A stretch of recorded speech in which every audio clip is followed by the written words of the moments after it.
नमस्कार, मैं डॉक्टर राजीव अग्रवाल। इससे पहले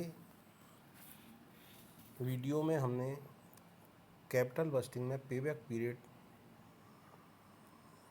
के बारे में डिस्कस किया था, लेकिन उसमें केवल एक ही मशीन के payback period, post payback period, post payback profit और index number of post payback profit calculate किया था। लेकिन आज हम इस वीडियो में ये डिस्कस करेंगे कि एक से अधिक प्रोजेक्ट होने पर किस तरह से हम पेबैक पीरियड मेथड के आधार पर प्रोजेक्ट का सिलेक्शन करते हैं। जैसे एक क्वेश्चन नंबर 6 दिया हुआ है, इसमें कई प्रोजेक्ट दिए हुए हैं ABCD।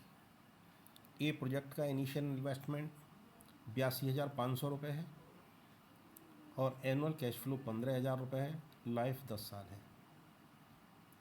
बी प्रोजेक्ट है जिसका इनिशियल इन्वेस्टमेंट 55,000 रुपये है, एनुअल कैश इन फ्लो 10,000 रुपये है और लाइफ 8 वर्ष। सी प्रोजेक्ट है जिसका इनिशियल इन्वेस्टमेंट 80,000 रुपये है, एनुअल कैश इन फ्लो 16,000 रुपये है और लाइफ 12 वर्ष। और इसी तरह से डी प्रोजेक्ट है जिसका इनिशियल इन्वेस्टमेंट 60,000 है, एनुअल कैश इन फ्लो 10,000 रुपये है और लाइफ 10 वर्ष है। प्रश्न में ये कह रहे हैं, rank the following investment proposals in order to their profitability using payback period method, post payback profit method, post payback profit index method. इसका मतलब इन तीन मेथड के आधार पर हमें इन प्रोजेक्ट्स को रैंक देना है कि किस प्रोजेक्ट को हम फर्स्ट प्रेफरेंस देंगे, किसको सेकंड, किसको थर्ड और किसको फोर्थ। और लास्ट में इन तीनों के आधार पर ये देखेंगे कि कौन सा प्रोजेक्ट बेटर है। सबसे पहले हमें ये देखना है कि पेबैक पीरियड निकालना है।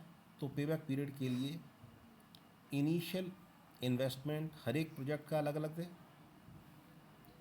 Annual cash in flow project A का हर साल 15,000 रुपये है, बी का हर साल 10,000 रुपये है, सी का 16,000 रुपये है, डी का 10,000 रुपये है। इसका मतलब एनुअल कैश फ्लो प्रतिवर्ष समान है। और जब एनुअल कैश फ्लो प्रतिवर्ष समान है तो पेबैक पीरियड निकालने के लिए initial investment upon annual cash in flow formula लगेगा। तो सबसे पहले ए पॉइंट पर हम ये कैलकुलेट करेंगे पेबैक पीरियड के आधार पर। ए पॉइंट में हम क्या करेंगे, पेबैक पीरियड के आधार पर हम कैलकुलेट करेंगे कि कौन से प्रोजेक्ट को कौन सी रैंक मिलनी चाहिए।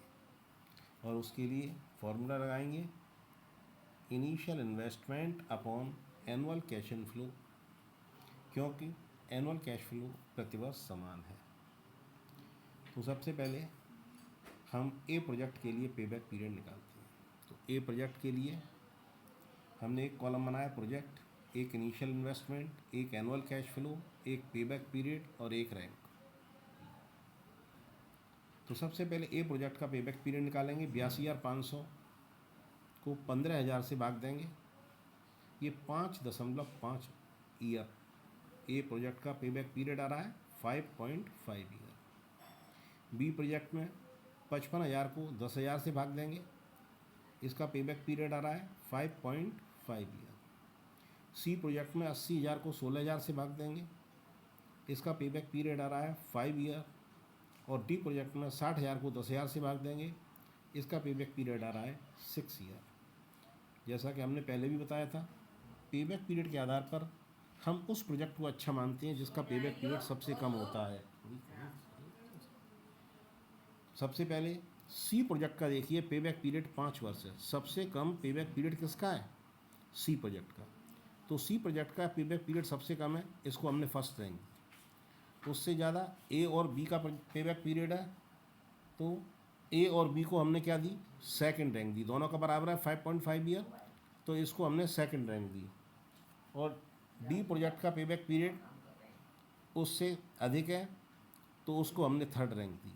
इसका मतलब पेबैक पीरियड के आधार पर सी प्रोजेक्ट को फर्स्ट रैंक, ए और बी को सेकंड रैंक और डी प्रोजेक्ट को थर्ड रैंक मिल रही है इसमें। अब इन्होंने बी पॉइंट पूछा है पोस्ट पेबैक प्रॉफिट मेथड। इसमें हमें पोस्ट पेबैक प्रॉफिट निकालना है। इसमें हमें क्या निकालना है?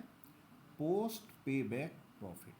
तो बी पॉइंट में देखिए पोस्ट पेबैक प्रॉफिट निकाला।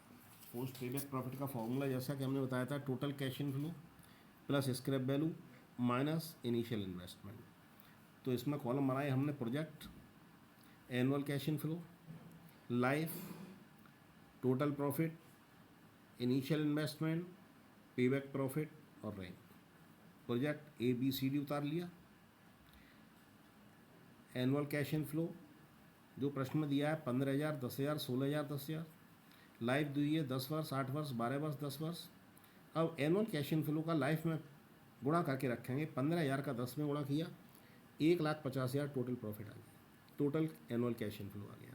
10,000 का 8 में गुणा किया, total annual cash in flow 80,000 रुपये। 16,000 का 12 में गुणा किया, 1,92,000। 10,000 का 10 में गुणा किया, 1,00,000 रुपये। इसमें से इनिशियल इन्वेस्टमेंट हटाएंगे, पोस्ट पेबैक प्रॉफिट आता जाएगा। 1,50,000 में से 82,500 माइनस किए, पोस्ट पेबैक प्रॉफिट 67,500। 80,000 में से 55,000 माइनस किए, पोस्ट पेबैक प्रॉफिट 25,000 रुपये। 1,92,000 में से 80,000 माइनस किए, पोस्ट पेबैक प्रॉफिट 1,12,000 रुपये। और 1,00,000 में से 60,000 माइनस किए, पोस्ट पेबैक प्रॉफिट 40,000।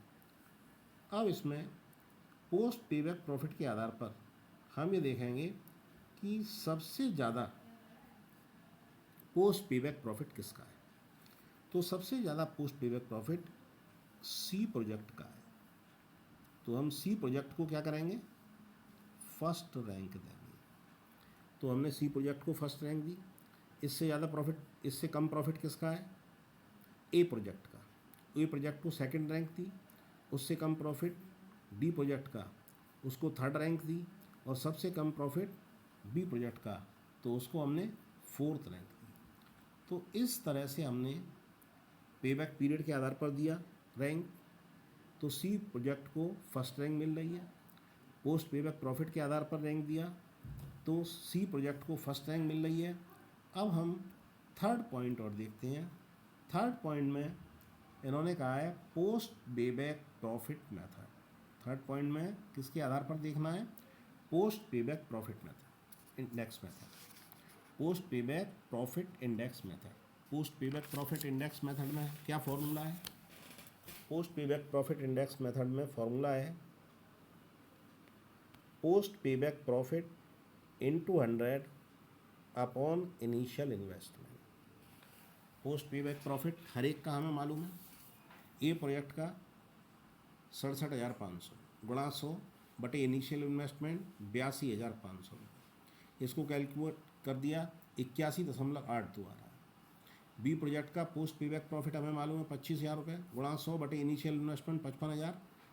इसको कैलकुलेट किया, 45.45 आ रहा है। सी प्रोजेक्ट का पोस्ट पेबैक प्रॉफिट 1,12,000 गुणा 100 बटे 80,000 इनिशियल इन्वेस्टमेंट 140% आ रहा है। डी प्रोजेक्ट का 40,000 गुणा 100 बटे 60,000 66.67% आ रहा है। Index number of post payback profit सबसे ज़्यादा किसका है?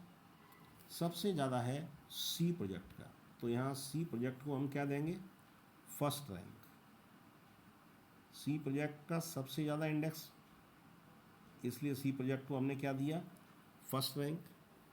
उससे कम ए प्रोजेक्ट का, उसे सेकंड रैंक दिया। उससे कम डी प्रोजेक्ट का, उसे थर्ड रैंक दिया। और सबसे कम बी प्रोजेक्ट का, उसे फोर्थ रैंक दिया। अगर हम ओवरऑल देखें तो पेबैक पीरियड के आधार पर भी सी प्रोजेक्ट को फर्स्ट रैंक मिल रहा है।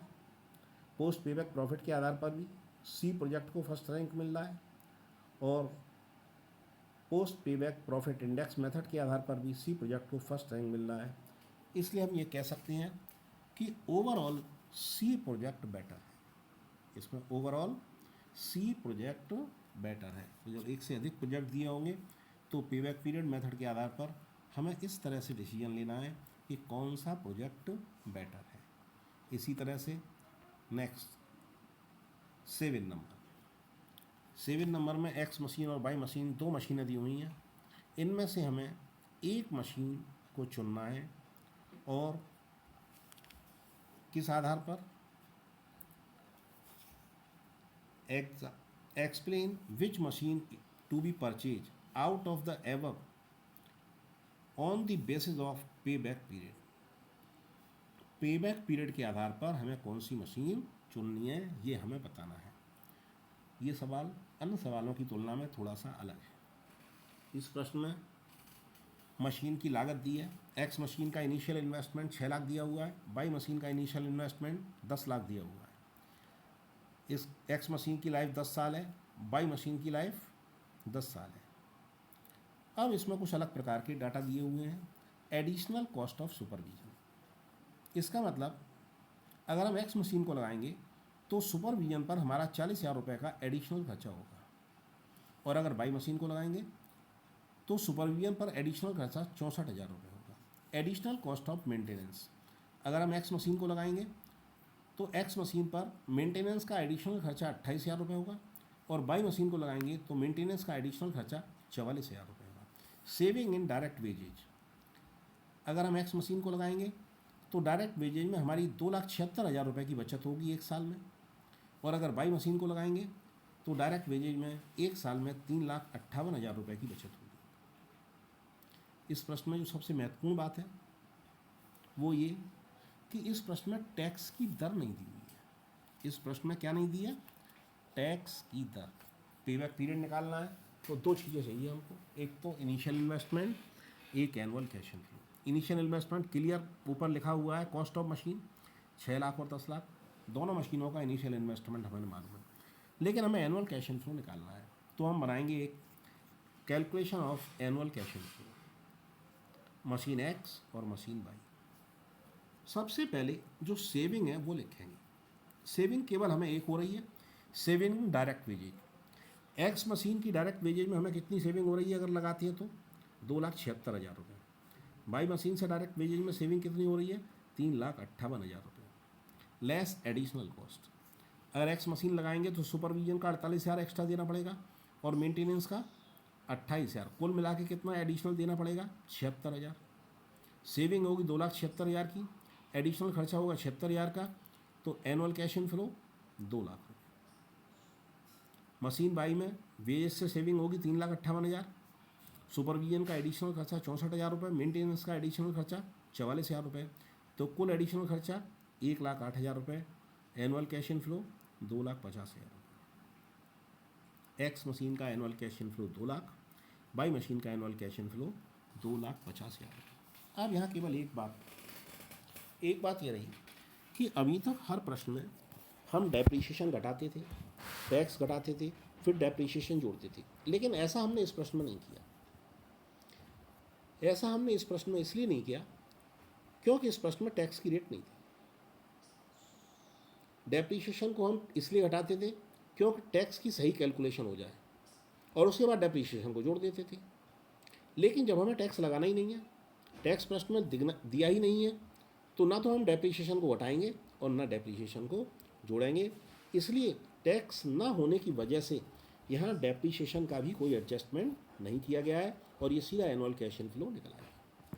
जब हम एक्स मशीन का annual cash inflow, y machine का एनुअल कैश इनफ्लो पता लग गया, तो हम पेबैक पीरियड निकालेंगे। एक्स मशीन के लिए पेबैक पीरियड, एक्स मशीन का payback period, initial investment x machine का 6 लाख रुपये है, एनुअल कैश इनफ्लो 2 लाख रुपये। एक्स मशीन का पेबैक पीरियड आ गया 3 वर्ष। एक्स मशीन का पेबैक पीरियड 3 वर्ष। अब निकालेंगे हम वाई मशीन का। वाई मशीन का इनिशियल इन्वेस्टमेंट 10 लाख रुपये और एनुअल कैश इनफ्लो 2,50,000। इसका पेबैक पीरियड आ गया 4 वर्ष। इन दोनों में से कम किसका है? एक्स मशीन का। एक्स मशीन का पेबैक पीरियड कम है, इसलिए हम क्या कहेंगे? X machine better. X machine क्या है? बेटर है वाई मशीन की तुलना में, क्योंकि उसका पेबैक पीरियड कम है। जब एक्स मशीन का पेबैक पीरियड कम है तो हमें एक्स मशीन को प्रीफर करना चाहिए। That's all.